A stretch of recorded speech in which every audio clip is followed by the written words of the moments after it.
دوستان عزیزم، درود و مهر. امیدوارم هر کجای این دنیا هستین حال دلتون عالی باشه. امروز آموزش یکی از خوشمزه ترین غذای سنتی عراق رو داریم. آبگوشت دودار. این غذای خوش‌طعم با روش پخت خاص خودش یه طعم متفاوت و بی‌نظیری داره. پس تا انتهای ویدیو همراه من باش.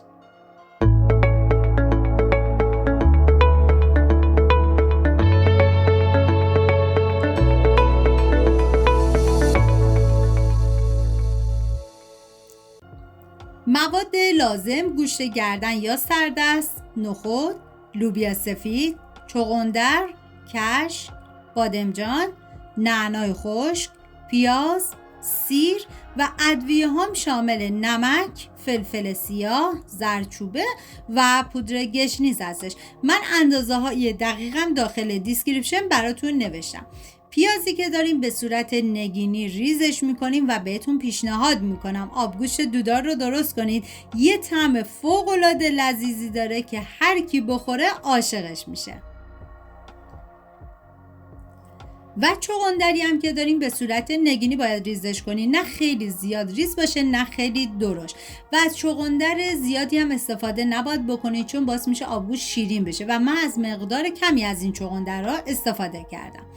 و بادمجونم طبق تصویر پوستشو بگیری و بعد به هر مدلی که خواستید بادمجون رو برش بزنی که من مقداری از بادمجون رو به صورت حلقه‌ای برش زدم و چند عدد رو هم حالت درسته گذاشتم. و بعد از اون به هر روشی هم که راحت هستی تلخی بادمجون رو بگیرید و بعد از اون خشک کنید بذارید کنار چون برای مرحله بعد باید سرخ کنید. و حالا داخل قابلمه من کره حیوانی ریختم و شما از هر نوع روغن دیگه میتونین استفاده کنین، ولی همیشه گفتم اگر امکانش بود برای غذاهای سنتی از روغن کره حیوانی استفاده بکنید، طعم غذا رو خوشمزه تر میکنه. پیازی که ریز کرده بودم بهش اضافه میکنم و میذارم تا پیاز کمی نرم و شیشه‌ای بشه.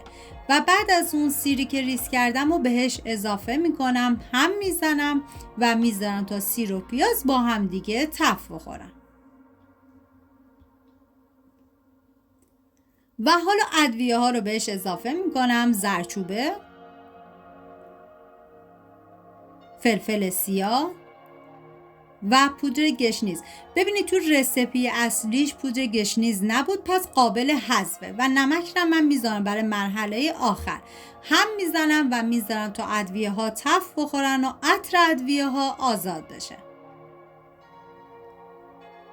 و بعد از اینکه تف خورد حالا گوشت رو بهش اضافه میکنم، هم میزنم و میذارم تا گوشت یه تف بخوره. همین که گوشت رنگش تغییر کرد کافیه، نیازی به سرخ کردن بیش از حد نیستش. واقعا دم عراقیای عزیزمون گرم با این آبگوشت فوق العاده خوشمزه و لذیذشون. و حالا هم میزنم و حبوباتی که از 24 ساعت قبل خیس کردیم و چندین مرتبه آبش رو عوض کنیم و بعد از اون به غذا اضافه بکنید. و حالا آب جوش بهش اضافه میکنم و میذارم تا گوشت و حبوبات کاملا بپزه.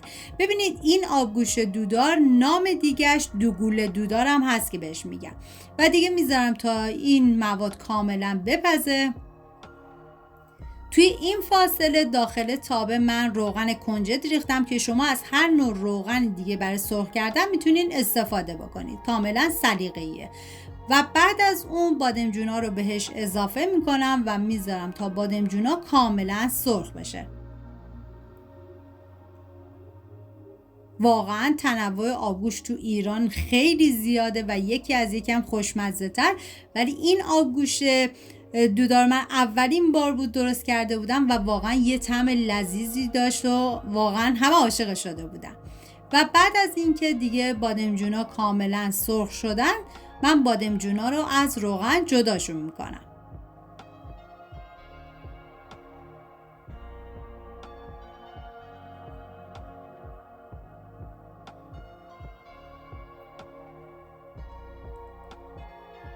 و حالا میریم سراغ آبگوشت.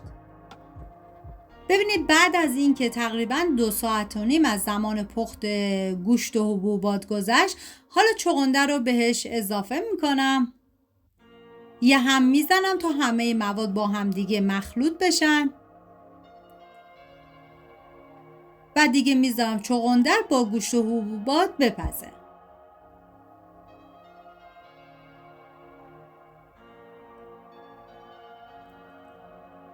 و بعد از اینکه دیگه چغندر و حبوبات و گوشت کاملا پخته شد، ببینید بادمجون و کشک و 45 دقیقه آخر باید به آبگوشت اضافه کنید.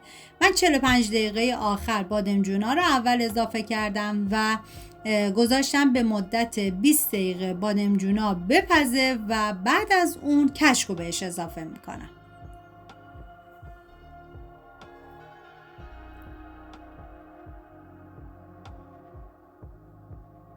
اینجا دیگه سر قابلمه رو میذارم و بعد از 20 دقیقه حالا نوبت اضافه کردن کشکه.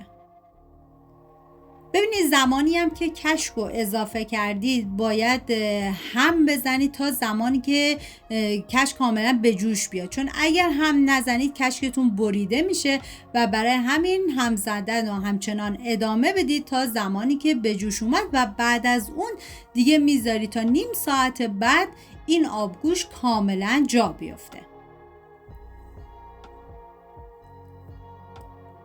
که اینجا دیگه کاملا جوش اومد و من میذارم تا این آبگوشت به مدت نیم ساعت دیگه بپزه. توی این فاصله من داخل تابه مقداری روغن ریختم و بعد از اینکه داغ شد بهش نعنا خشک رو اضافه میکنم، هم میزنم و میذارم تا نعنا یه تفت خیلی مختصری بخوره. نعنا رو زیاد تفت ندید چون تلخ میشه و مقدار نعنام دیگه بستگی به تعداد نفراتتون داره و این آبگوشت من برای 5 نفر در نظر گرفته شده بود. و حالا اینجا دیگه من نعنا خشک رو به آبگوشت اضافه میکنم. نعنا خشک من 1 ربع آخر به آبگوشت اضافه کردم.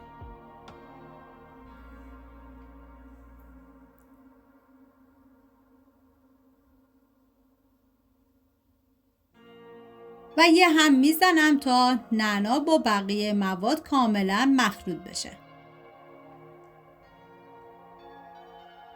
ببینید زمان پخت این آبگوشتم تقریبا با حرارت کم 4 ساعت بود و بعد از 4 ساعت دیگه آبگوشتون کاملا آماده است. اینجا هم تست نمک رو انجام دادم که نمکش کم بود و نمک بهش اضافه کردم.